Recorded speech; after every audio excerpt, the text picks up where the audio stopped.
titre de cette vidéo l'indique, je vous retrouve aujourd'hui pour discuter de la trilogie The Winners. The Winners, c'est une trilogie que j'ai évoquée dans certaines de mes vidéos, certaines fois plus en détail comme mon dernier peut-être lecture puisque je présentais le dernier tome que j'avais lu, mais j'avais lu le premier et le deuxième tome avant même de commencer ma chaîne, donc j'en ai jamais tellement parlé. Pour ceux qui ne sauraient pas à quoi ressemblent les livres, les voici. Il s'agit d'une trilogie qui n'a pas encore été traduite en français. Actuellement, c'est seulement disponible en anglais puisque c'est un auteur américain. Mais je tenais quand même à présenter ces livres dans cette vidéo focus parce qu'il s'agit vraiment d'une trilogie qui vaut selon moi le coup de s'y intéresser parce qu'elle est vraiment très bien construite, elle est assez intelligente, elle m'a beaucoup plu et j'espère qu'un jour elle sera traduite. Cette trilogie, pour la situer un petit peu, c'est comme un univers fantasy installé dans une ambiance un petit peu antique, tout ce qui est antiquité romaine, voire grecque. En tout cas, c'est un petit peu le délire dans lequel l'auteur nous plonge. Vous avez donc 3 tomes, The Winner's Curse, The Winner's Crime et le dernier, The Winner's Kiss.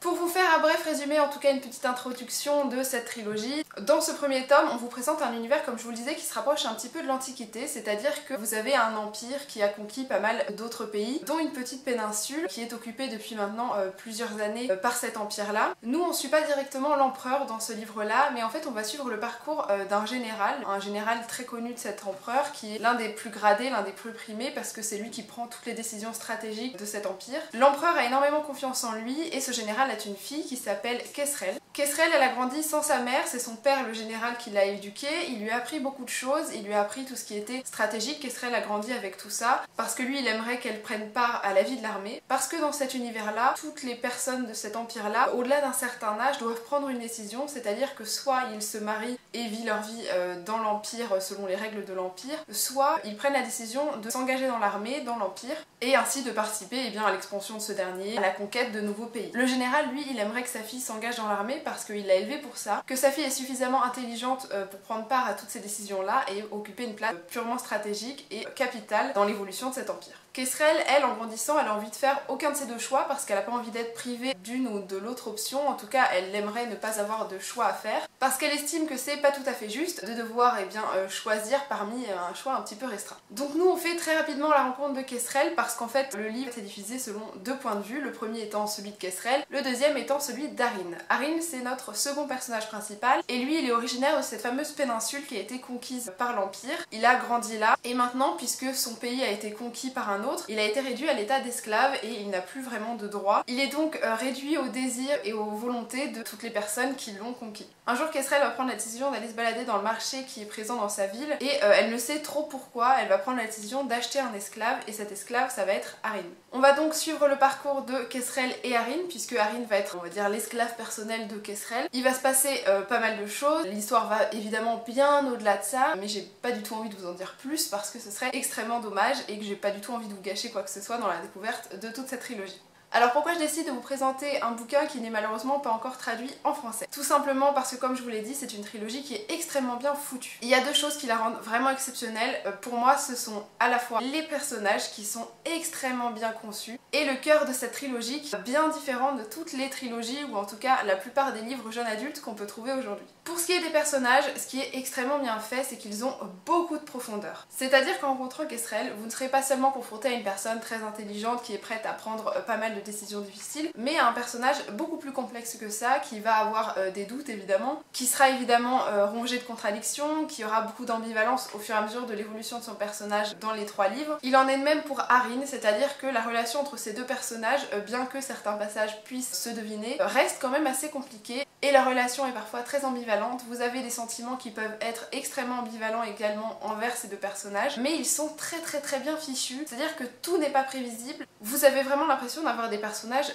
vivants en face de vous en fait quand vous lisez ces 3 livres. Et ça c'est vraiment chouette. Ce que j'ai beaucoup aimé, c'est que ces personnages sont vraiment entiers. Vous n'avez pas seulement certaines facettes qui vous sont présentées parce que c'est un petit peu souvent le cas ce qu'on a dans les romans jeunes adultes. Je dis pas que c'est le cas pour tous, mais on a parfois une façade un peu dure pour certains personnages, d'autres une façade un petit peu courageuse, d'autres intelligente. Là vous avez vraiment un personnage entier qui vous est présenté, vous le connaissez en fait du début à la fin et ça c'est vraiment chouette parce que ça rend vraiment l'histoire et les réactions du personnage extrêmement crédibles et vous rentrez très bien dans l'histoire. Ça c'est ce que j'ai trouvé très bien géré par l'auteur parce que vraiment selon les 3 livres, les 2 personnages vous paraissent extrêmement cohérent, et ça je pense que c'est quelque chose de très important à soulever. Parce que non seulement l'histoire va vous plaire, mais les réactions des personnages vont vous intéresser, vous allez vous demander ce qu'ils vont faire, vous allez vous inquiéter pour eux dans des situations un petit peu complexes, vous allez parfois leur en vouloir, mais toutes ces choses-là sont vraiment liées à leur personnalité qui est vraiment construite et qui a beaucoup de relief. Ce que je vous disais et ce que j'ai beaucoup apprécié dans cette trilogie, c'est que le cœur de l'action est absolument différent de ce qu'on a l'habitude de voir dans les romans jeunes adultes. Je ne dirais pas que tous les romans jeunes adultes se ressemblent, évidemment c'est pas le cas. Malgré tout, vous avez souvent beaucoup de récits qui sont construits autour d'une action, soit qui va arriver ou qui est présente tout au long de la trilogie. Dans ces récits-là, l'action, vous l'avez pas forcément tout le temps et elle n'est pas forcément l'élément principal, l'élément capital qui va vous faire poursuivre votre lecture. Par exemple, Hunger Games, c'est bien, vous avez les jeux de la faim, les gens s'entretuent.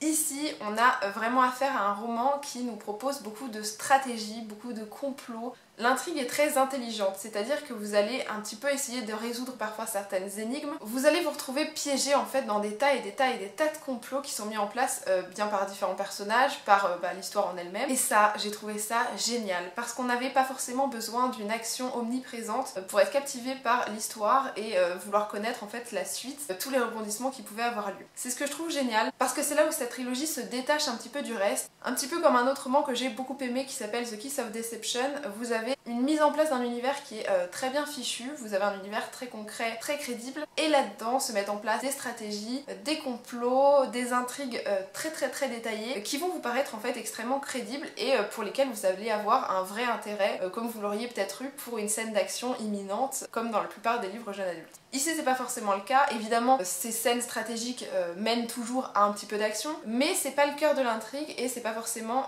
ce qui va vous intéresser le plus. Et ça pour moi c'est l'un des gros points positifs de cette trilogie. Le cœur de l'action est différent et il en est pas moins intéressant en fait. On pourrait se dire oh mince ça va pas être très captivant, je risque de m'ennuyer.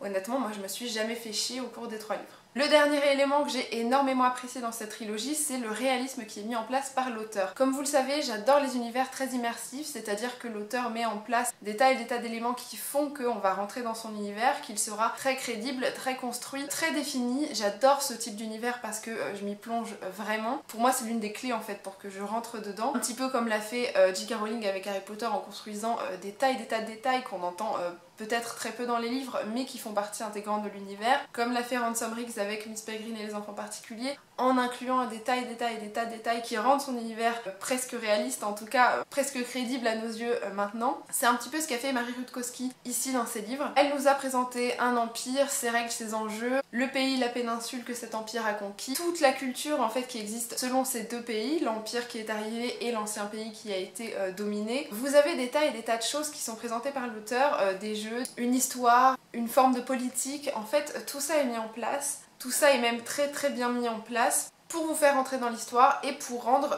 toute l'action qui a lieu dans les 3 livres très cohérente, et ça je trouve ça très bien. L'une des choses qui me fait dire que cet univers est très cohérent, c'est que l'auteur a mis en place une carte. Je dis pas que s'il n'y a pas de carte c'est pas cohérent, mais c'est vrai qu'en général quand il en existe une, c'est que l'auteur a pris le temps de construire un univers bien défini et qui lui paraît extrêmement cohérent. Ici je vous présente celle qu'on trouve dans le 2e tome, elle n'est pas présente dans le tout premier, mais voilà vous avez un petit aperçu de l'univers dont je parle. Alors évidemment la construction de cet univers n'est pas la même que celle qu'a mise en place par exemple George R.R. Martin, l'auteur de Game of Thrones, qui lui a créé un univers de cinglés. Mais voilà, c'est l'un des éléments qui fait que pour moi cette trilogie vaut le coup d'être découverte, d'être lue parce qu'elle est très bien construite. Comme je vous l'ai dit, malheureusement cette trilogie n'a pas encore été traduite, j'espère qu'elle le sera un jour parce qu'elle vaut vraiment le coup d'être lue. Pour ceux qui seraient à l'aise en anglais, eh bien je vous la recommande très fortement.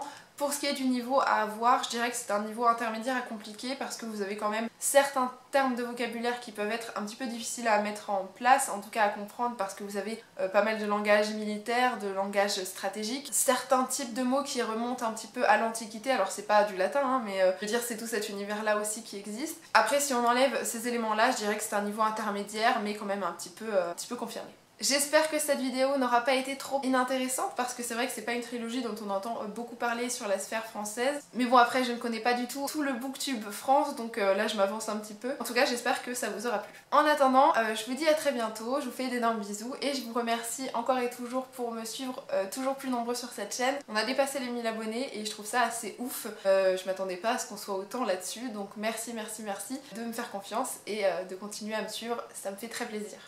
Salut!